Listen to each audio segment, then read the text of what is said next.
Salut tout le monde, bienvenue sur ma chaîne Miss HK Conseil.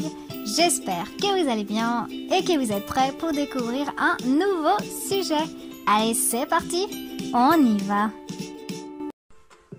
Aujourd'hui, nous allons parler des troubles à l'adolescence. Nous allons voir une nouvelle psychopathologie des conduites centrées sur le corps, c'est-à-dire nous allons parler de la boulimie.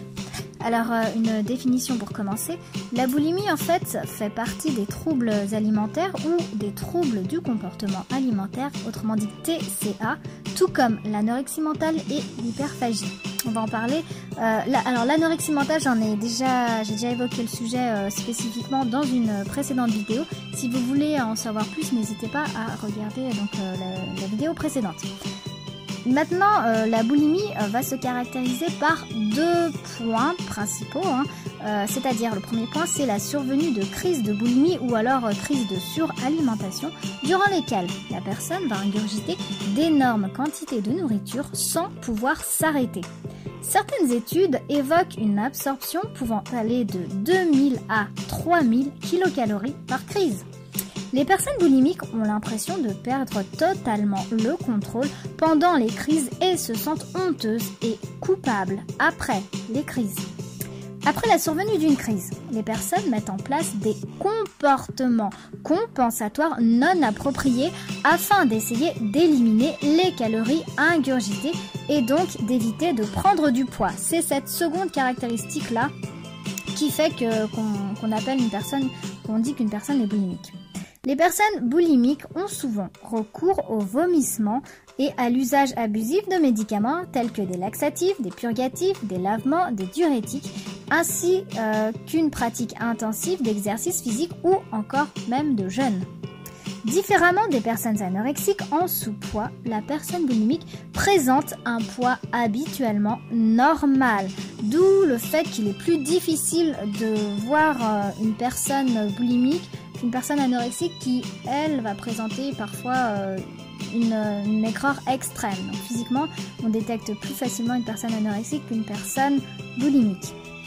Si je devais résumer, la boulimie en fait c'est une maladie qui se caractérise donc par la survenue de crises durant lesquelles la personne a l'impression de perdre tout contrôle sur son comportement qui l'amène à absorber rapidement une énorme quantité de nourriture et s'ensuit la mise en place de comportements compensatoires inappropriés pour éviter la prise de poids. On va parler maintenant de l'hyperphagie boulimique. Qu'est-ce que c'est en fait? C'est un autre trouble du comportement alimentaire. Il est même très proche de la boulimie, à une différence près, c'est que dans l'hyperphagie boulimique, on observe la présence de crises de suralimentation, mais il n'y a pas de comportement compensatoire permettant d'éviter la prise de poids. Les personnes atteintes d'hyperphagie boulimique sont souvent par conséquent en excès de poids. Anorexie avec crise de boulimie, en fait on peut avoir les deux, c'est-à-dire que certaines personnes peuvent présenter à la fois des symptômes de l'anorexie mentale et de la boulimie. Alors dans ce cas-là, on va parler on ne parle pas de boulimie, mais on va parler d'anorexie avec crise de boulimie. Maintenant nous allons parler de la boulimie en quelques chiffres. On va dire qu'il y a environ 70% des boulimiques qui sont des jeunes filles ou des femmes. C'est-à-dire qu'on remarque qu'il y a beaucoup plus de femmes ou de jeunes filles qui sont concernées par la boulimie que d'hommes ou de jeunes hommes. Il y a environ 10% des femmes qui sont touchées à un moment ou à un autre par des périodes alimentaires compulsives. Il y a environ 70% des boulimiques qui ont un poids normal, c'est-à-dire avec une invisibilité donc du trouble. Et enfin, il y a environ 20% des boulimiques qui souffrent d'une autre dépendance. Il existe en fait deux types de boulimie, c'est-à-dire le type avec vomissement ou prise de purgatif, c'est-à-dire que pendant l'épisode actuel donc de boulimie, le sujet a eu régulièrement recours au vomissement provoqué ou alors à l'emploi abusif de laxatifs, de diurétiques ou de lavements. Il y a le second type, c'est le type sans vomissement ni prise de purgatif, c'est-à-dire que pendant l'épisode actuel de boulimie, le sujet a présenté d'autres comportements compensatoires inappropriés tels que le jeûne ou l'exercice physique excessif, mais n'a pas eu régulièrement recours au vomissement provoqué ou à l'emploi abusif de laxatifs, de diurétiques ou encore de lavements. Maintenant, une fois le diagnostic détecté, comment peut-on prendre en charge finalement les personnes boulimiques? Donc, une fois alertées par l'attitude par exemple de leur fille ou de leur amie, et une fois qu'on est conscient des dangers auxquels la personne atteinte de boulimie s'expose, les parents et les proches donc des jeunes boulimiques sont souvent confrontés à une réelle difficulté, c'est-à-dire le fait de pouvoir convaincre la personne concernée de se faire soigner. Plus ils seront informés sur le trouble et plus ils seront à même de le comprendre et donc de venir en aide à la personne qui en a besoin. D'où l'intérêt de prendre les devants avant même d'en parler avec leur fille ou leur ami. Ensuite, ils pourront se tourner vers un spécialiste qui pourra les soutenir.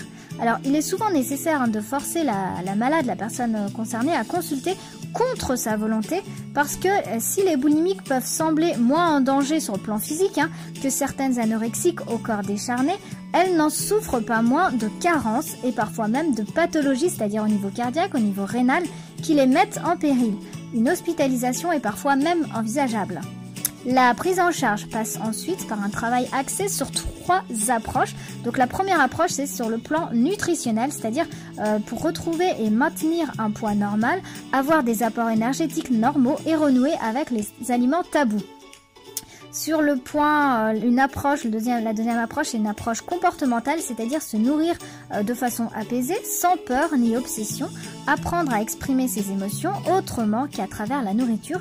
Et la dernière approche, c'est au point de vue psychologique, c'est-à-dire avec une exploration des causes profondes du trouble. Il y a un travail sur l'estime de soi, sur le regard d'autrui et les culpabilités. Ce travail donc ne peut se faire qu'avec l'aide de praticiens spécialisés, bien évidemment, des troubles du comportement alimentaire, qu'ils soient alors nutritionnistes, diététiciens, psychiatres, psychologues, etc. Et le choix des approches est vaste, c'est-à-dire qu'on peut y avoir des thérapies psychanalytiques, psychocorporelles, comportementales et cognitives, voire même de l'hypnose. En complément, il existe également des groupes d'entraide et de parole qui ont fait déjà leurs preuves dans ce genre de troubles. Ils sont un lieu d'échange privilégié pour les malades, mais aussi pour les personnes qui s'en sont sorties et qui viennent témoigner de cette lueur d'espoir qui est indispensable, c'est-à-dire celle de la guérison. Donc si vous avez des questions sur le sujet, des commentaires, n'hésitez pas à me les transmettre. Cette vidéo est à présent terminée. J'espère que le sujet vous aura plu. N'hésitez pas à me laisser des commentaires. Vous pouvez également me retrouver sur les réseaux sociaux tels que Instagram, Facebook, mail sur Miss HK Conseil. N'hésitez pas à liker et à partager. Je vous remercie pour avoir pris le soin de regarder ma vidéo. Je remercie particulièrement mes abonnés. Si vous souhaitez faire partie de la communauté HK, n'hésitez pas, faites le premier pas. Abonnez-vous. Quant à moi, je vous dis à bientôt et d'ici là, prenez soin de vous.